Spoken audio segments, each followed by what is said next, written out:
Hello साथियों, जय हिंद। कैसे हैं आप लोग। रोज की तरह स्वागत करता हूं एक बार फिर से आपके अपने यूट्यूब चैनल वनली प्रैक्टिस पर। मैं हूं सचिन और आज का क्लास जो कि बहुत ही बेहद इंपॉर्टेंट होने वाला है दोस्तों। बस मुझे आप 10 मिनट समय दीजिए। 10 मिनट में मैं इस अनुच्छेद को इस कदर मैं आपको समझा दूंगा कि एग्जाम में बनने वाले इस अनुच्छेद से क्वेश्चन अगर कोई आएगा तो वो जीवन में गलत नहीं होगा दोस्तों। बस एक बार आप इसे अच्छे से पूरा क्लास को देखिएगा और यकीन मानिए कि जो आप इस अनुच्छेद को अब तक रट्टा लगाए होंगे ना, आज मैं इस तरीके से आपको बताने वाला हूं कि जीवन में कभी इस अनुच्छेद को भूलेंगे नहीं। और आज इसमें स्त्री पुरुष में जो विभेद होता है ना, कि जैसे चाहे पैसे को लेकर के चाहे और चीजों को लेकर के, वो दोस्तों यही अनुच्छेद है। इसी अनुच्छेद में दिखाया गया कि स्त्री को और पुरुष को समान रखना चाहिए, या स्त्री पुरुष कोई कार्य करते हैं तो उनको समान वेतन भी दिया जाना चाहिए। तो आज मैं जो है ना कि इस दुनिया में इस तबके में ये चीजें डिस्कस की गई है कि कहीं ना कहीं पुरुषों को स्त्री की तुलना में ज्यादा पैसे मिलते हैं या फलाना ढिमका। तो आज मैं उस चीज को मैं पूरे तरीके से खत्म करने वाला हूं। बस वीडियो में लास्ट तक बने रहना दोस्तों, और वीडियो अच्छा लगे तो प्लीज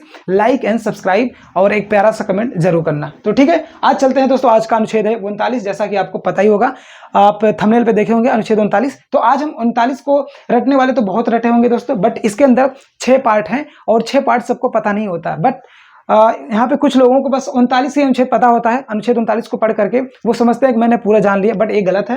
अनुच्छेद 39 के अंदर कम से कम 6 सेक्शन दिए गए हैं, 1 2 3 4 5 6 करके क्लास वाइज जो है इसके अंदर दिया गया है। तो आज हम एक एक क्लास को आज हम तोड़ने वाले हैं, उसमें क्या क्या बारीकियां हैं वो चीज हम आपको समझाने वाले हैं, और बिल्कुल एकदम सरल भाषा में, ताकि आप इन चीजों को अच्छे से समझ सके। ठीक है दोस्तों, तो बिना समय गंवाए चलिए स्टार्ट करते हैं अनुच्छेद 39 को। ठीक है, अनुच्छेद 39A मतलब अनुच्छेद 39 के पहले क्लॉज में क्या कह रहा है, आइए देखते हैं। कह रहा है कि स्त्री व पुरुष, क्या दोस्तों, स्त्री व पुरुष के लिए जीवन साधन उपलब्ध कराए जाएंगे। क्या दोस्तों, स्त्री व पुरुषों के लिए, क्या दोस्तों, स्त्री व पुरुषों के लिए आजीविका के साधन उपलब्ध कराए जाएंगे। क्या दोस्तों, आजीविका के साधन क्या होते हैं दोस्तों, जैसे मैं आपको बता दूं यहां पर एग्जाम्पल के तौर पर, जैसे हो गया रोटी, हो गया रोटी, कपड़ा मकान, कपड़ा मकान।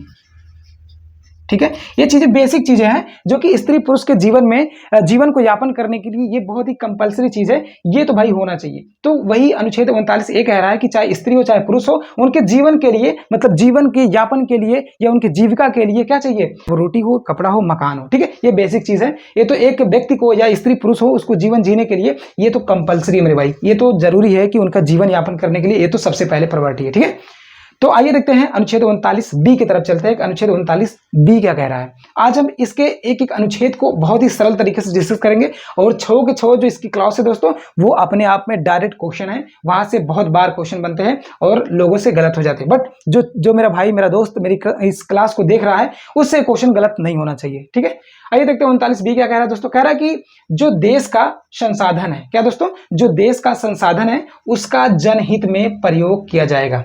क्या दोस्तों, जो देश का संसाधन है उसका जनहित में प्रयोग किया जाएगा। जैसे बस हो गया, ठीक है, बस है ना, तो उसको ये थोड़ी ना कि भाई उसमें कोई वीआईपी आदमी ही जाएगा, नहीं, उसको उसमें क्या, उसमें वीआईपी से लेकर के जो हमारे रूरल बैकग्राउंड के हैं, जो ग्रामीण लोग हैं, जो नीचे तबके के दबे लोग हैं, उसमें वो लोग भी उन्हीं की तरह समान उसमें यात्रा करेंगे। ये तो मैं केवल बस की यात्रा, मतलब बस का ही आपको एग्जाम्पल बताया। बाकी और ऐसे बहुत सारी चीजें हैं, जैसे पार्क हो गया और होटल हो गया और कुआं हो गया, ये जो सब सारी चीजें जो सरकारी चीजें हैं दोस्तों, वो क्या होगा, जो सरकारी चीजें, जो देश का शासन है, जो देश का संसाधन है दोस्तों, वो जनहित में प्रयोग किया जाएगा। मतलब लोगों के लिए, हमारे जो भारतीय नागरिक है उनके लिए प्रयोग किया जाएगा। ठीक है, उसके बाद आगे चलते हैं, अनुच्छेद 39C की बात करते हैं।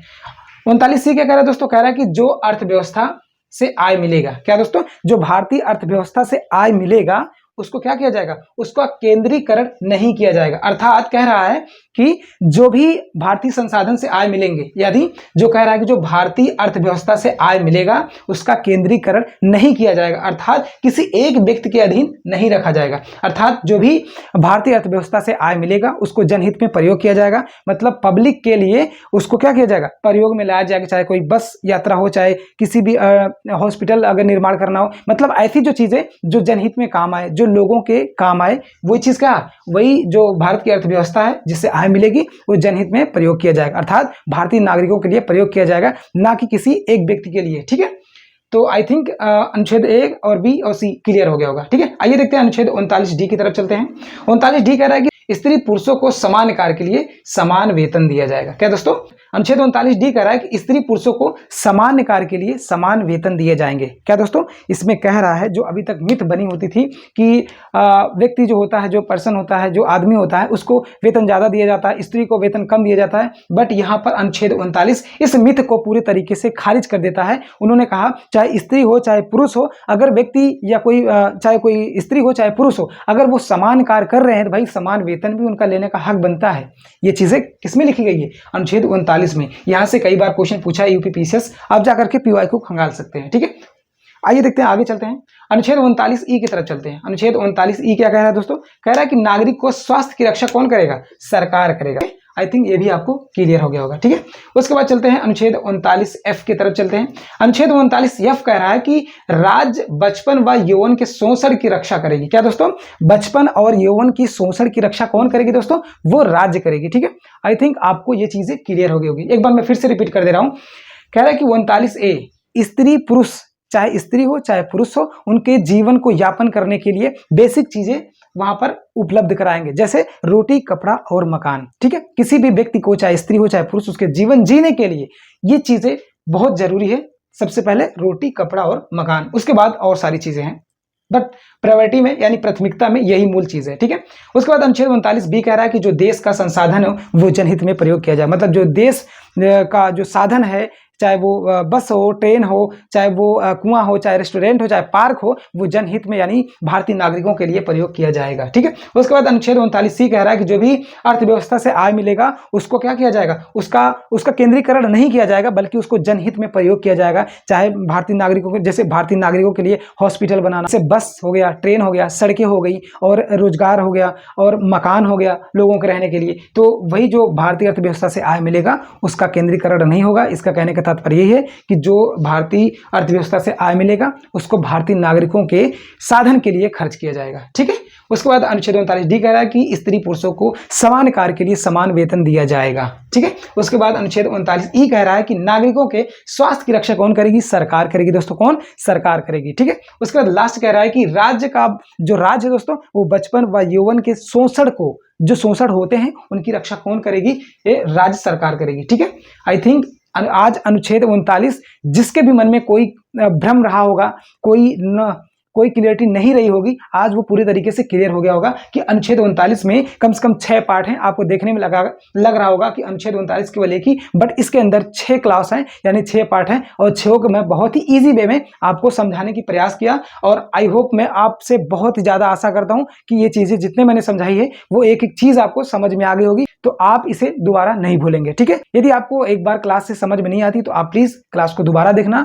और ये मेरे ख्याल से बहुत ही ज़्यादा इसके अंदर डिफिकल्ट टर्म तो नहीं देखने को मिल रहा है। अगर आप इसे 1 से 2-3 बार रिवाइज कर लेंगे तो बेहतरीन तरीके से आपके माइंड में सेट हो जाएगा। इसको रट्टा नहीं लगाना दोस्तों, इसको आप बेसिक चीज़ें जो समझ के इसको पढ़ेंगे तो ये चीज़ें भूलेगी नहीं, क्योंकि इसमें रट्टा लगाने वाली कोई चीज़ है नहीं। ये बहुत ही हमारे भारतीय नागरिक, हमारी देश की अर्थव्यवस्था पर ही सम्मिलित है। इसको मतलब रट्टा नहीं लगाया जा सकता, बल्कि इसको रट्टा लगाना ये मतलब मेरे हिसाब से सही नहीं होगा। यहाँ पे सब कंसेप्ट है, आप अगर अच्छे से समझ के पढ़ेंगे तो ये चीज़ें भूलेगी नहीं। ठीक है दोस्तों, तो कैसा लगा आज का क्लास कमेंट करके जरूर बताना दोस्तों।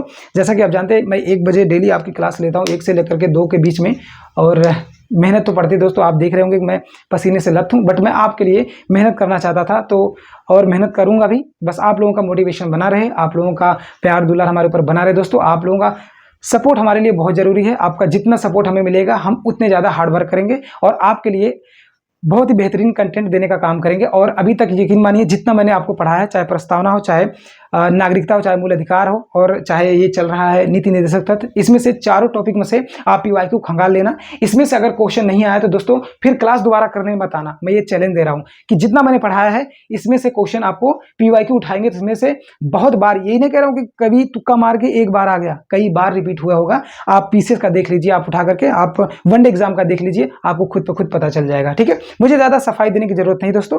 आपका सबसे बड़ा जो रोड मैप है, रामबाण है, वो PYQ है। ठीक है, तो दोस्तों आज के सेशन को हम यहीं पे करते हैं समाप्त। कल फिर से मिलते हैं, तब तक के लिए जय हिंद, वंदे मातरम।